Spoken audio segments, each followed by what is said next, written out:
Picture the deep, smoky warmth of a Viking longhouse as the first real frost of late autumn bites the air outside. The storeroom is a treasure cave of survival. Bundles of dried fish hang from the rafters like stiff silver curtains. Sacks of precious barley grain are stacked against the timber walls. Wheels of hard cheese sit wrapped in cloth, and barrels of dark ale rest in the shadows. You can almost feel the relief. The harvest was generous. The sea gave up its bounty, and the household finally exhales. It smells like security. But here's the brutal truth that every Norse household knew in its bones. A full shelf in October is a beautiful, dangerous lie. It does not guarantee you'll still be breathing when the spring thaw finally comes in March. The moment that last sheaf is stored, an invisible war begins against everything you just gathered. This isn't a tale of raids and shield walls. This is a far quieter, more terrifying fight for food security inside the home. The enemies are relentless. Moisture creeps into the grain storage, silently inviting the green-black poison of mold that could wipe out a family. You hear it at night, the scratching of rats. Those little demons that can gnaw straight through solid wood and spoil 10 times more than they eat. And then there are thieves. Sometimes strangers in the night, but just as often, desperate neighbors or a starving cousin, testing the authority that guards the winter supplies. Lose this battle, and it isn't just a grumbling stomach. It's the slow, creeping death of starvation for your children, your wife, your entire lineage. This video isn't about kings. It's a survival documentary set in the ordinary kitchens, root cellars, and storage buildings of medieval Scandinavia. Here, protecting preserved food, dried fish, smoked meat, precious grain was a daily, grinding battle fought with clever architecture, strict unwritten rules, and the fierce vigilance of a community that knew famine watched them from just beyond the firelight. We're going to walk through exactly how the Norse outsmarted nature's rot, the jaws of vermin, and the darkness of human greed to make it through the long, white hell of winter. But before we can appreciate their brilliance, you have to meet the enemies. Not just names in a saga, but real. Grinding pressures that turned a storehouse into a battlefield. And the first enemy was one you couldn't even see until it was too late. The damp. Imagine the North Atlantic air, that constant wet breath rolling off the fjords, seeping through every crack in a timber shed. It didn't announce itself. It just settled into grain sacks like a cold ghost. Within weeks, a grey-green fur would spread through the barley, a mold that produced toxins so vicious they could poison an entire family. Dried fish hanging in the rafters would turn slimy, glistening with a rot that smelled of the grave. If your ventilation was poor, you didn't just lose a meal, you were slowly filling your winter larder with death. It was an invisible, patient killer that forced the Norse to treat airflow as sacred as the food itself.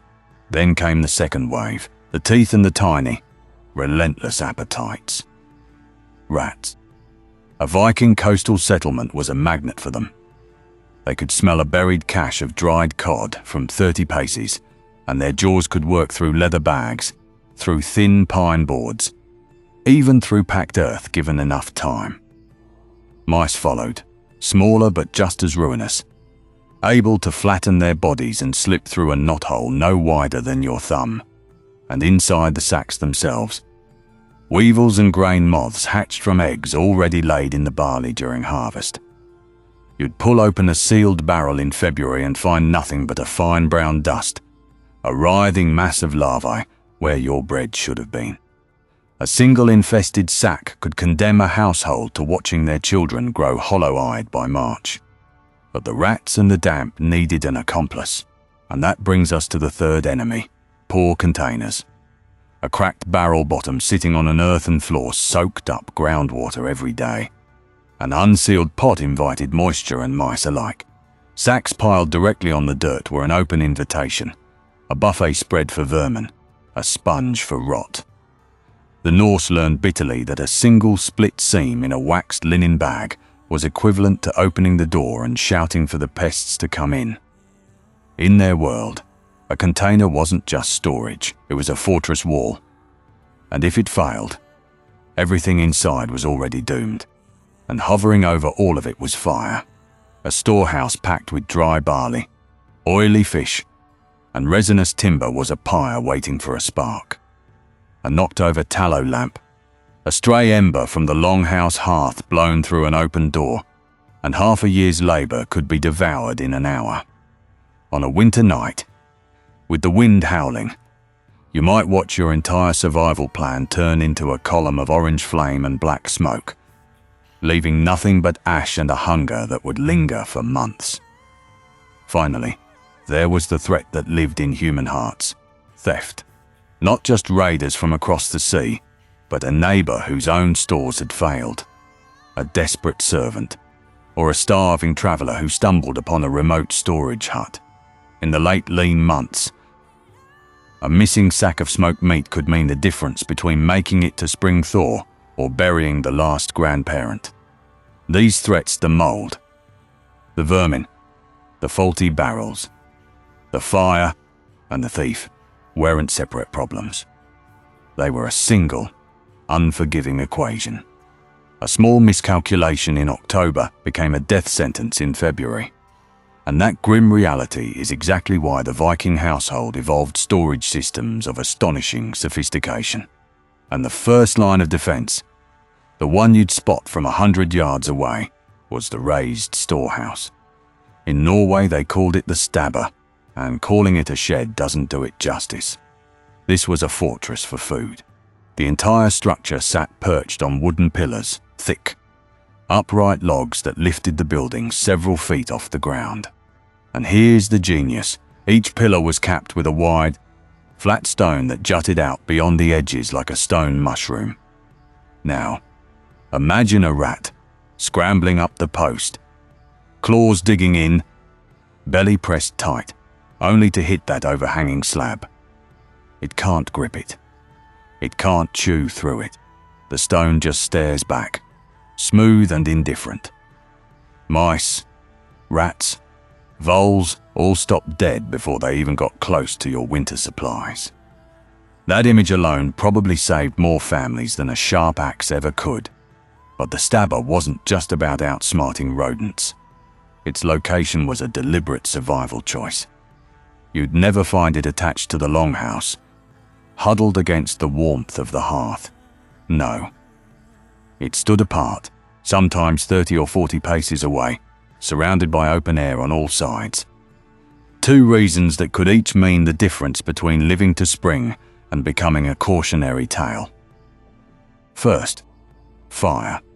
If the longhouse caught a stray ember, and in a world of open flames and timber walls, it wasn't a question of if but when your grain, dried fish, and barrels of ale didn't turn to ash alongside your bed. They survived on their own. Second, isolation kept the interior naturally cool. No body heat, no cooking fires. Just the chill of a Scandinavian autumn seeping into the timber, slowing decay before nature even thought about spoiling your food. Now, step inside. What you'd see isn't a cluttered room but a ward of sealed vaults. Chests and barrels lined the walls, each with a lid so tight you'd struggle to pry it open. But tight wood wasn't the only barrier. The Norse layered their defences. They sealed rims with strips of birch bark, waterproof and resistant to rot, or pressed waxed cloth into gaps until no air, moisture, or weevil could find a way in. Grain didn't sit in sacks on the floor that would be an invitation to ruin. Instead, they built enormous wooden bins raised on stubby legs, holding enough barley or rye to feed an entire household. And here's a trick: they mixed a fine layer of ash into the grain. The dry, alkaline powder ground against insect bodies and desiccated their eggs. Weevils couldn't get a foothold. Silent, relentless pest control. Dairy was a different beast. Skyr and summer butter went into tightly coopered wooden tubs. But they didn't just stack them in a corner. To keep them from turning sour, they sank those tubs into the cool earth beneath the storehouse, sometimes submerging them in a nearby cold stream. Water and soil pulled the temperature down low and steady, a natural refrigerator carved from the landscape. Liquids like ale and mead got buried deeper, in clay vessels tucked into the darkest corner. Every container was a sealed vault, and every chamber, from rafters to floor, was a lesson in controlling two silent killers: temperature and airflow. Of course, no system ran itself. Someone walked the stores regularly, sniffing for the faint sour tang of mold, listening for the scratch and scurry of a rat that had found a weakness. And if they found it, they acted. Because in a Norse winter, your pantry wasn't just a room. It was your heartbeat. But before you could guard a heartbeat, you had to create the very lifeblood that pulsed through the long dark. You had to transform fragile flesh and grain into something nearly immortal. And that battle began not with walls or traps, but with the wind itself. Imagine the Norwegian coast in early spring, the air sharp with salt. Racks stretched for yards, like skeletal gallows draped in white flesh. Viking food storage started here, with split cod and haddock dangling from wooden beams, their bodies butterflied open to the sky. For weeks they hung in that maritime gale, the salt-laden wind pulling moisture from every fibre until the fish became hard as driftwood. You could knock a piece against a rock and hear it click. That wasn't spoilage. That was perfection. This dried fish, called stockfish, required no salt at all, a miracle in medieval Scandinavia where salt wasn't mined and imports cost a fortune. A single dried cod could sustain a man for a day of hard labour, and stored properly, it lasted not months, but years. The Norse household relied on it like we rely on electricity. But fish wasn't the only thing hung to desiccate. Up in the rarefied air of a storehouse attic, away from the damp floor, meat underwent its own transformation. They'd cut mutton and beef into thin strips and drape them over rafters, sometimes weaving them into intricate wreaths that looked almost ceremonial. The secret was constant airflow. That high perch, just under the turf roof, caught every passing breeze while remaining cold enough to stop bacteria. Slowly, the meat darkened, its surface turning leathery, the inside becoming a deep crimson that reeked of iron and umami. This was the height of food security, a silent larder suspended above the heads of the household. And then there was smoke. If you stumbled upon a small hut with thick, lazy plumes seeping from its eaves, you'd find a Viking working the oldest alchemy there is. Cold smoking required patience bordering on obsession. The fire couldn't be too hot. You didn't want to cook the meat, just smoulder, fed with alder or juniper branches that released a resinous, antimicrobial blanket. For days, sometimes a week, salmon fillets or lamb legs absorbed that aromatic haze, building an invisible armor against rot. That smoky coat didn't just taste incredible, it chemically altered the surface proteins, creating a barrier that flies and bacteria refused to touch. Smoked meat became a cornerstone of winter supplies. Its scent soaked so deep that opening a storage chest months later would flood the room with the memory of that smoke hut. Now, let's be brutally honest about salting. Hollywood loves the idea of Vikings with barrels of salted pork. The truth is, salt was a luxury the way gold is today. Only the wealthiest farms with access to coastal trade posts could afford rock salt in bulk. Most families might have a small pouch, hoarded for special occasions or for salting a few cuts of prized meat. In some regions along well-traveled fjords, you'd spot brine barrels tucked into dark corners. But for the average farm, brining was a whisper of a dream. They needed a different kind of wizardry, something born of the dirt. That brings us to fermentation, the true northern genius. Picture burying shark meat in a gravel pit, deliberately letting it rot. That's not a mistake. That's hakal. The Greenland shark is poisonous when fresh, loaded with urea. But if you press slabs of it underground, let the soil's bacteria and the season's cold break it down for 6 to 12 weeks, that poison transforms into a potent, cheese-like delicacy that will kick you in the teeth. They did the same with meat scraps, layering them in whey or sour milk until the lactic acid created a pickling bath.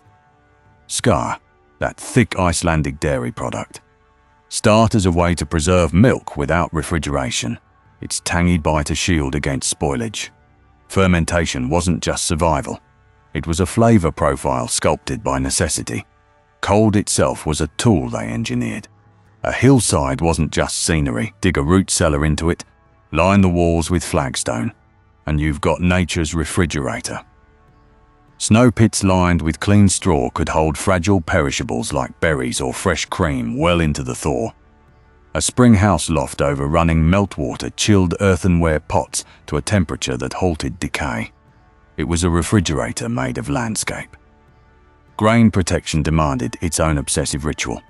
A single infestation could erase a family's seed stock and trigger famine.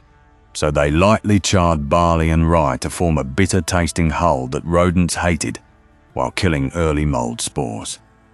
Other discoveries point to mixing dried crushed herbs like bog myrtle and juniper berries directly into grain stores.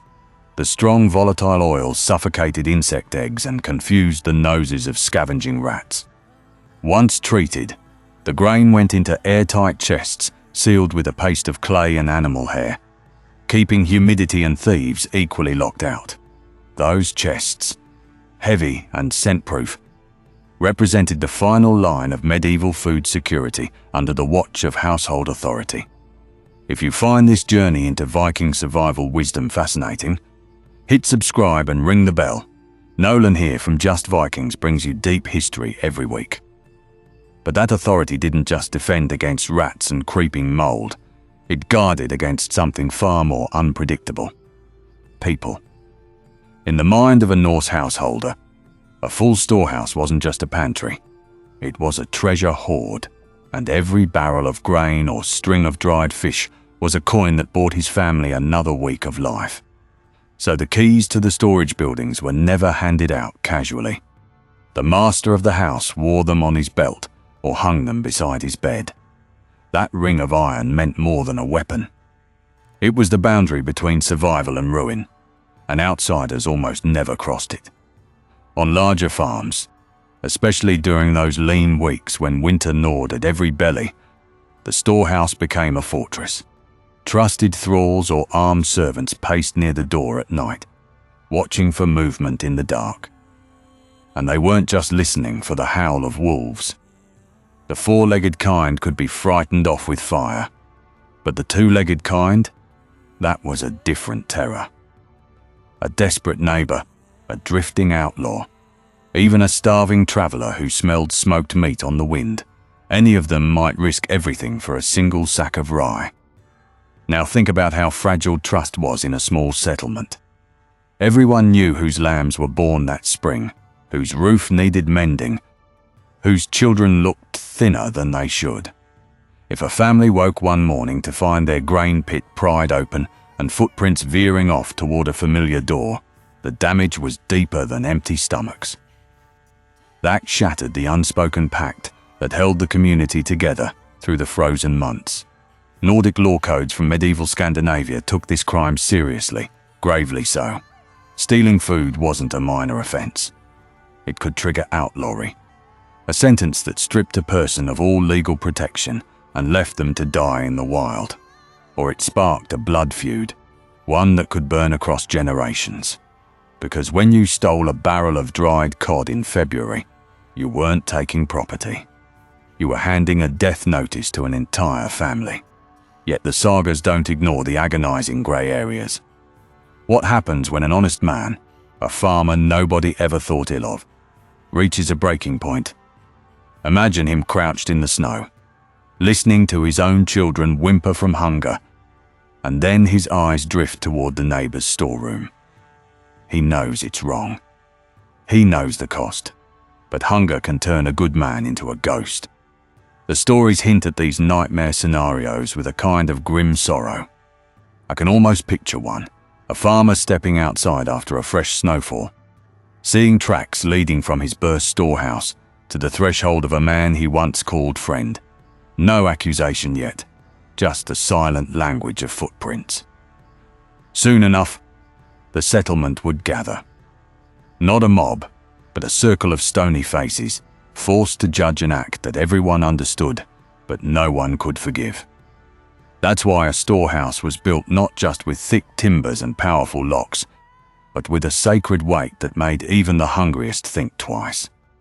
But what happened when those sacred barriers failed? When the locks were pried open not by thieves, but by something far less forgiving: time, weather, and simple bad luck. Imagine a spring thaw creeping into a grain storage pit that looked perfectly sealed back in autumn. The meltwater finds a single crack, a tiny gap in the corking, and feeds a bloom of grey-green mould that works silently through the entire winter supply of barley. By the time a Norse household cracks open that bin, expecting life-sustaining grain, they're met with a stench that means one thing: the food security they worked so hard to build is already gone. Now picture that same desperation during the darkest stretch of February, when a family pulls out their last barrel of dried fish. The lid peels back, and instead of the familiar briny tang, a wave of rot hits them. The fish had been improperly smoked, wood too green, salt too scarce, and now every mouthful is poison. They'll starve with a larder still physically full. Then, when hope is thinnest, a brutal winter storm pounds the coast. A storehouse roof, weighed down by snow, groans once before splitting wide. Ice and sleet soak carefully smoked meat and turn precious grain into a frozen, worthless block. In a single night, an entire year of preserved food is ruined. Archaeologists digging into medieval Scandinavia have found these nightmares frozen in time. Abandoned storehouses reveal layers of gnawed grain thick with rat droppings, blackened beams from a fire no one was left to fight, and chests that should have held winter supplies standing utterly empty. Even the most ingenious Viking food storage methods couldn't stop famine when the summer harvest was pitifully thin, or when raiders slipped past the watch with torches. A lock is only as good as the health of the crop and the absence of a blade in the dark. This is where you feel the precarity, the thin margin that separated a thriving Norse household from a shallow grave. Every ritual, every rule of household authority over the stores wasn't just tradition. It was a howl of defiance against a world ready to take everything. And when you look at it that way, their storage methods become something far more profound. This wasn't just old-world pragmatism. It was a masterclass in pure, unwavering observation. They studied the frost patterns on a storehouse wall the way a hunter reads tracks. They understood that moisture was a quiet assassin more lethal than any raider, that one patch of mold could wipe out an entire winter's hope. Rats and thieves weren't just annoyances. They were enemies who struck when the fjords froze and all mercy vanished. What the Vikings built wasn't simply a larder. It was a fortress for survival, sealed with tar, discipline, and fear. We still carry that same vigilance, don't we?